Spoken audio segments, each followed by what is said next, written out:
అయితే అందుకని పాకిస్తాన్ ఇప్పుడు పంతా మార్చింది.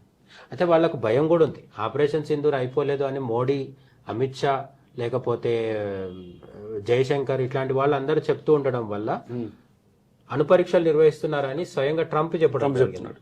ట్రంప్ చైనా, రష్యా పేరు చెప్పడం వరకు ఓకే, అవి రెండు పెద్ద దేశాలు, అమెరికాకు శత్రు దేశాలు కాబట్టి వాళ్ళు అణుపరీక్షలు నిర్వహిస్తారు, నిర్వహించే అవకాశం కూడా ఉంది.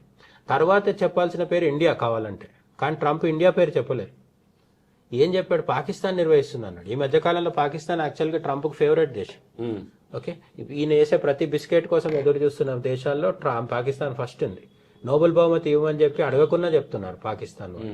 ఇంత కష్టపడ్డా కూడా ట్రంప్ నిర్మమాటంగా పాకిస్తాన్ అణుపరీక్షలు నిర్వహిస్తుంది వాళ్ళ గుహల్లో అని చెప్తున్నారు.